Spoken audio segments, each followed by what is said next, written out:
Erev Tov Rabotai, we are continuing with our Mishna Yomi, Masechet Beitzah. We are up to Perik Gimel Mishnah Vav. Today's Mishnayot should be Leilu Nishmat, Neria ben Svetlana Aranbayev, and Eliyahu ben Burcha Israelov, Menuchatam began Eden, Amen. Elavdi ben Chaim L'Chaim for the Refuah Shlema of Bacha bat Esther, and Daniel Shalom ben Rosa betoch Shachole Israel. Having discussed the laws relating to trapping and slaughtering animals for meat on Yom Tov, the Mishnah now discusses the laws of buying meat on Yom Tov. It is forbidden to conduct business on Shabbat and Yom Tov. This prohibition is mentioned in Sefer Nehemiah, chapter 13, Psukim 15 through 18, where the prophet criticizes the people for treating the Shabbat as a market day. Rashi on page 37 in Masechet Beitzah provides two reasons for this prohibition. A, Scripture commands us to honor the Shabbat and Yom Tov in both our actions and our speech. This requires us not to conduct or even discuss business matters on the holy days. And B, the sages were concerned that conducting business might lead a person to write records of his dealings, which is forbidden on Shabbat and holidays. However, it is permitted, subject to certain conditions, to buy food needed for that day, as long as there is no exchange of money or its equivalent on Shabbat or Yom Tov itself. The following Mishnah discusses additional conditions that apply to buying meat on Yom Tov. The Mishnah begins, En nimnin ale behema lechatechila b'Yom Tov.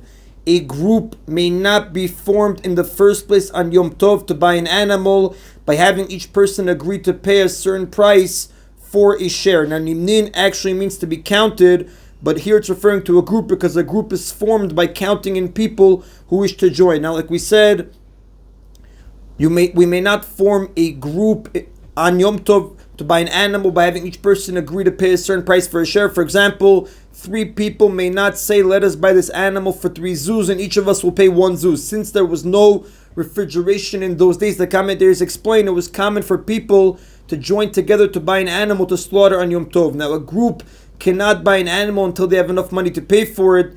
Therefore, a group was formed by having people agree to each pay a certain amount of money for a share. Setting prices is prohibited on Yom Tov. Although the sages permitted buying an animal for meat on Yom Tov, they did so only when money is not mentioned. However, a group may be formed in this manner before Yom Tov to buy an animal on Yom Tov, which they may then slaughter and divide among themselves on Yom Tov. They may form a group even on Yom Tov by agreeing how to divide the animal without mentioning a price. The Rav explains, for example, they may say, let us each take a third or a quarter, even though it is understood that they will each pay a third or a quarter of the total. Now the Mishnah records a dispute about weighing meat on Yom Tov. Rabbi Yehuda says, Shokel Adam basar keneged akli or keneged akofitz. A person selling meat on Yom Tov may weigh the meat on a balanced scale against the utensil or against the cleaver in order to determine the weight of the piece. Although regular weights may not be used to weigh meat on Yom Tov, since this is a weekday activity, a utensil or cleaver may be used because it is not the normal way to weigh meat, as Rashi explains on page 28a in Masechet Beitzah. After Yom Tov, they weigh the utensil or cleaver to determine how much meat the buyer received, and he pays the butcher accordingly. Now, a balanced scale has 2 pans suspended from opposite ends of a bar. An object of known weight, for example, a pound or half pound, is placed in one pan, and the food being weighed in the other. When enough food is put into that pan to bring the 2 pans into balance, the weight of the food becomes known. Storekeepers kept commercial weights for weighing food.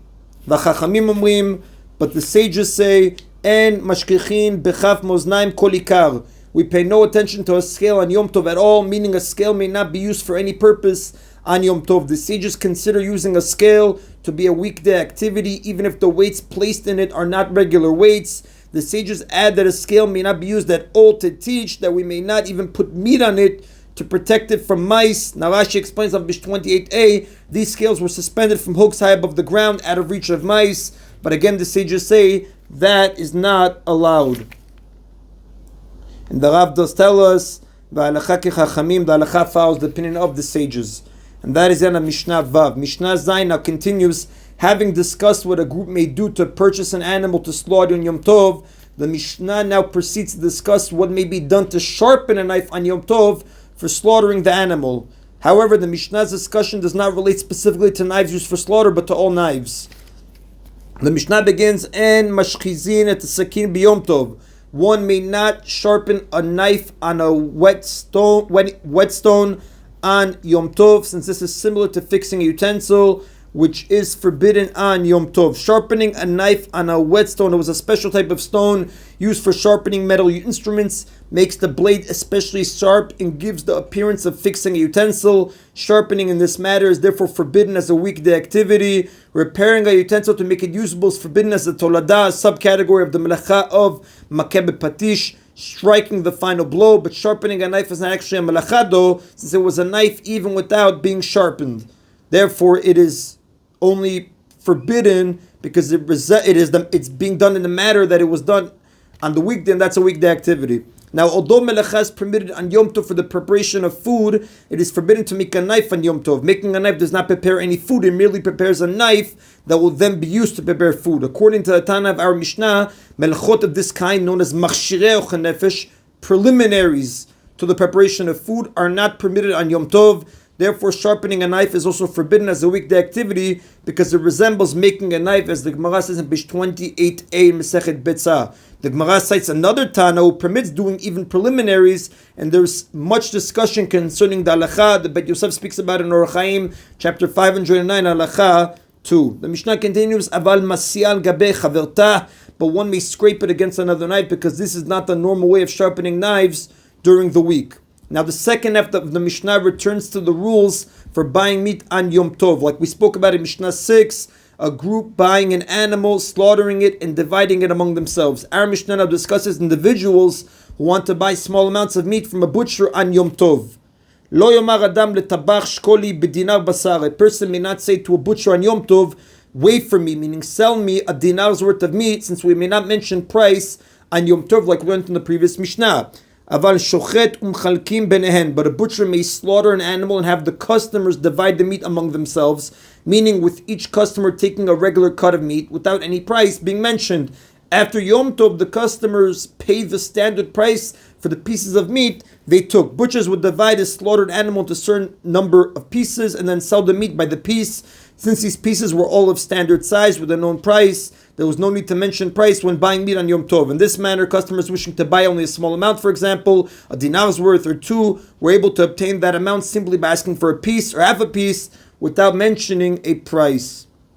And that is in Rabotay of today's Mishna Yomi. Baruch Adonai Le'olam. Amen v'amen.